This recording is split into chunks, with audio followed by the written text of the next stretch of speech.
Hi, this is Catherine, and this is Taking Tea with Catherine. I'm drinking some Moroccan mint green tea, which is one of my favorites, and it's so good. It is so good. And it's getting warmer, but it's still at the point where I can drink hot tea in my apartment, because it's been really cold in the apartment. I've had to layer like crazy, and now it's just getting warmer. So I'm trying to enjoy that right now. I will probably go outdoors at some point this weekend. It's going to be a long weekend, which normally means that I would pick at least one day to do something outdoorsy and enjoy myself doing so. Can't do that now because going outdoors for me takes a lot of effort. I took a walk, I mentioned it before, I took a walk I think last weekend, and it was perfectly nice, but something about the mask or whatever, and that holding the heat close to my face, whatever, it triggered a migraine, and that makes things not so great. So I don't know, everything is a little not great. I'm trying to not complain, but I will always whine about that a little bit. I do see the benefit of wearing a mask. I'm not complaining actually about that. I'm just complaining about my own reaction. So, but there's always reading, and whether I'm indoors or out. And honestly, if I would have gone to a long outdoor thing in Central Park or even maybe a beach, it does happen, not too often for me, I probably would have just brought a book anyway. So my thing that I miss the most is just being able to find a little spot to sit outside and enjoy. There's not a lot of that here, and there's just people everywhere. Currently I'm sitting near the front window and there are people playing ball. So if I were to go out there and sit for a few minutes on the stoop, I couldn't really. There's people. Yay. So I'm done with whining. Okay, no more whining. Let's just be happy now. Okay, no, not entirely, because if you hear that howling, that is Janey, which seems to indicate that she didn't get pregnant when she was missing, which is good news, but also kind of annoying news because I will have to deal with many hours of spending indoors with a wailing cat. I really can't wait to get that taken care of, but we learn patience now. However, my reading week, aside from the migraine, was really good. Still not reading like a crazy amount of books, but I don't care at this point. If I'm enjoying the books, who cares if I'm not reading 5 million books? So I finished 2 books the past week, and one was Sheepish by Catherine Friend, which was exactly what it said it was going to be, about these 2 women who own a farm, and this focuses mostly on the sheep part of the farm, and about Catherine Friend's not being the most skilled person when it comes to outdoor things. She's not the most capable one in that respect, but how she kind of learns how to deal with not just sheep, but the product that comes with sheep, the process, of shearing them, and what happens to the wool afterwards, from fleece to yarn or whatever, and then learning how to knit. And that was kind of encouraging because she's the kind of person who didn't find all that stuff easy, but toward the end does manage to pick up some things. So it was a good story. Nonfiction, by the way. She does talk a lot about the benefits of wool, and I agree with her, except I don't know if she actually addressed this, but I didn't read much about what would happen with moths. Because that's, to me, one of the worst things about wool, is that moths eat it. I don't know. But they eat other things too, so I don't know. Maybe that's not a big deal. But very good. I learned things from this book. So I'd probably give it a 4-star because it was what it said it would be. And I also finished The Secret Garden. Oh, yes. I'm so glad I finally read this. Number 1, I finally finished another classic, which I meant to read more of this year. It is a children's classic, but it's still a classic nonetheless. And it's a great story of, first, a little bit about isolation, and then really of growth from a few characters who start off really just miserable children, and other folks too who are not so happy, and between certain people that they meet, and also discovering this garden that also was just abandoned and really in need of love and tending. They learn to live, and they learn to be happy, and that's so important. And Mary Lennox, yes, starts out as a thoroughly unlikable character. I kind of appreciate that though, because I've read a lot of orphan stories where the orphans were just so sweet and angelic, and is everybody really like that? Not really. So I'm talking about that. I'm talking about like past, classic stories, Dickensian type things. And it is nice. It was good. The description of the gardens and the animals and the flowers were just so peaceful and relaxing. Made me want a garden of my own. Yeah, no. And she's staring at me, Janey. She's staring at me. Quietly, but she'll start talking again. Hey, Janey. Anyway. And other characters, I don't know how far I can go when it comes to classics, because I know that most people have read these, but then maybe someone hasn't. So I don't want to go into too much about who else is there, who else is involved, because that gives away half the story. But there are people that do things that they could never get away with now, because it would be unheard of. Child services would be called at the very least. But that makes it very much of its time, which is why I kind of don't understand why they're making another movie adaptation, but putting it a little forward in time, changing things around a little bit. To me, the story itself, although of course there were some questionable things that people did, was enough. That you don't need to add more drama to the story. I know some people complain that there was not enough plot to it. I'm like, if you're not finding the plot, you're not looking hard enough, because some books don't have to have a million different kinds of conflict. It was enough. So I thought it was beautifully written, enjoyable read. I will probably, if I ever reread books, it looks like one that would be a candidate. So definitely a beautiful, beautiful, recommendable book.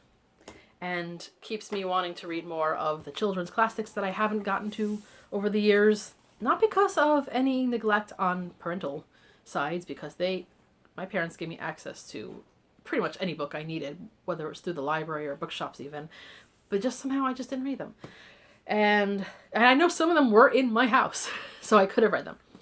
And mainly because I didn't really get to the ending of the entire Little Women. I just didn't care for it, but I reread Anne of Green Gables, and now I have these two in the middle, A Little Princess and Heidi. So sometime this year maybe, we'll see. Janey's howling. Let's see.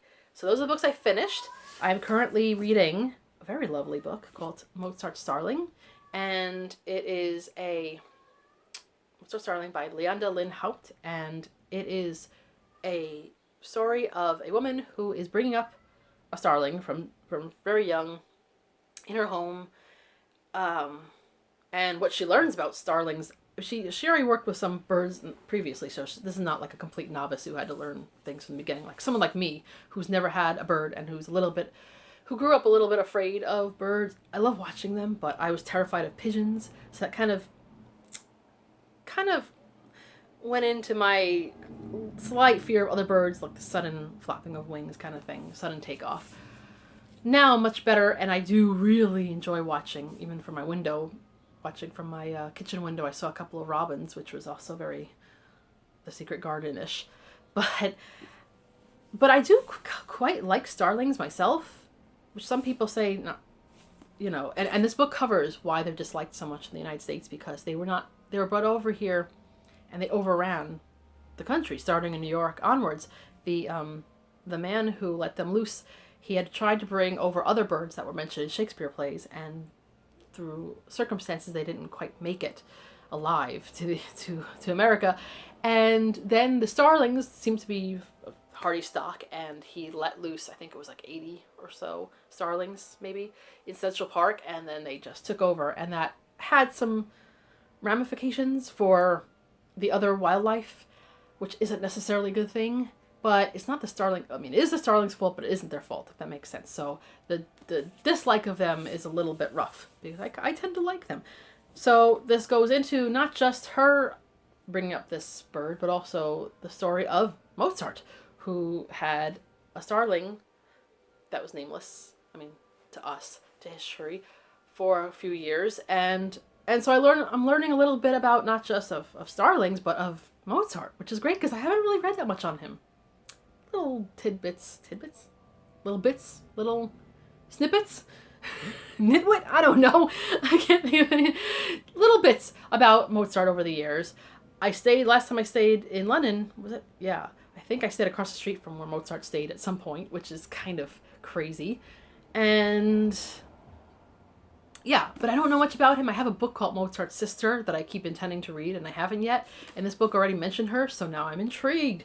So yeah, I do like Mozart. I like his music. I mean, one of my favorites. Not that I know every single thing about his music because I'm not that kind of person, but I like it enough about him. Enough, not about him so much. I saw the movie Amadeus years ago, but I don't know. I don't know if that's enough really, but. So this is the end of, really kind of the end reading that I have from Springathon. I still have the Overstory that I didn't start, but that could happen another month. It wasn't strictly for Springathon, I just happened to be getting it around the time, so Springathon ended on, I think, Sunday, but for me, I'm like, I could continue reading nature books when I want to, but now I'm just branching out a little bit, and I'm going back to reading mysteries again, so I want to start Agatha Christie's The Mystery of the Blue Train, Poirot. And I told you guys I'm not really strictly reading Poirot in order. I know it's been a thing all over BookTube. A lot of people are going through his books one by one, usually in order till they go through everything, and then maybe then to Marple or, whoever else. I don't know if I'm going to be like that. I've already gotten a little out of order. I plan to read as much Poirot as I can get a hold of this year. But not strictly. I don't need to make it an entire project. Just a kind of like a side effort. And I do maybe want to start with Marple again. And there are other mystery writers I want to get started in. So we'll see. But I want to continue Tea and Mystery because that never ends. And I'm going to start planning my TBR for June. I'm kind of thinking, I don't know when I'm going to be going back to the office, getting around, but I'm kind of thinking I should really start, because I'm looking at all these books, and a lot of them are totable. And I really should be reading big, chunkier books that are harder to carry around, that I can just read in my apartment, because that makes sense, right? While I'm here most of the time. In the meantime, here are 2 books. I'm trying not to go crazy hauling, although I still am buying books.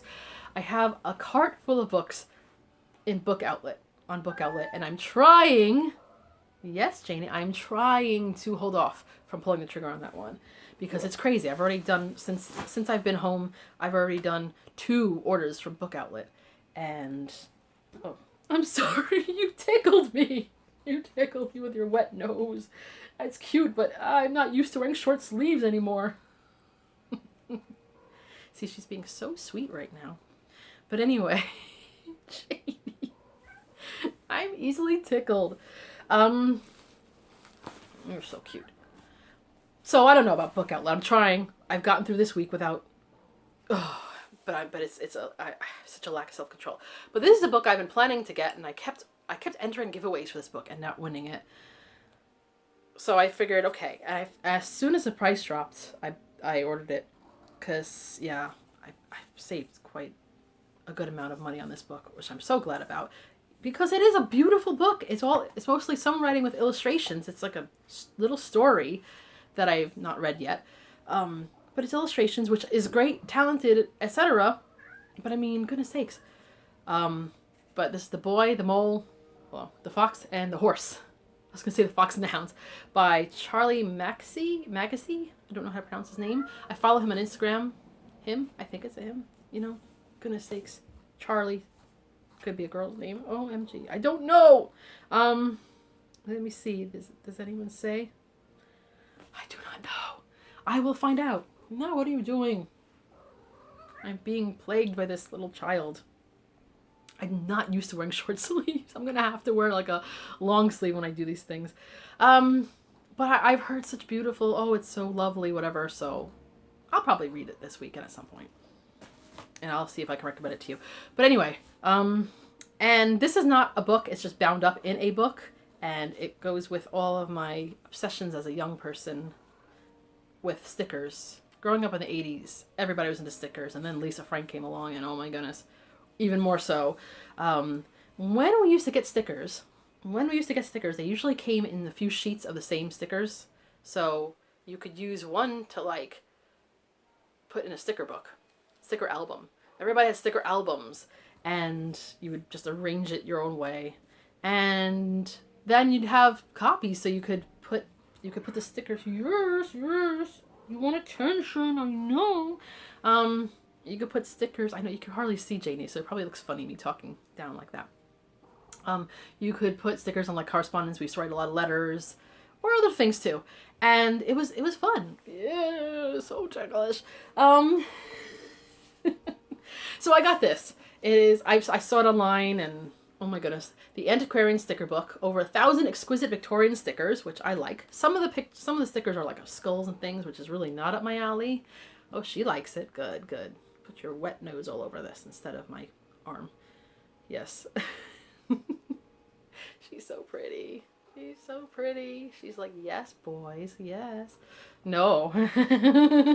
And I'll show you some of these stickers. This is just so cool. Bonnie's not going to like this, but mushrooms and shells. Smells good. Has an interesting smell. I can't... Kind of cardboardy, but like almost like a scratch and sniff, but it's not. We used to also have scratch and sniff stickers. Oh, those were the days. And yeah, some weird guys in pajamas. I don't know. Not water balloons. Hot air balloons. That's it. Some other ladies and whatnot. Maybe they're not in pajamas. Doesn't matter. All these little things, some bugs, yeah. And then they have the end papers because you can't have, you know, I guess they just wanted to separate them, but very pretty. Let's see if I can show you another type. There's other kinds of end papers that are also exquisite.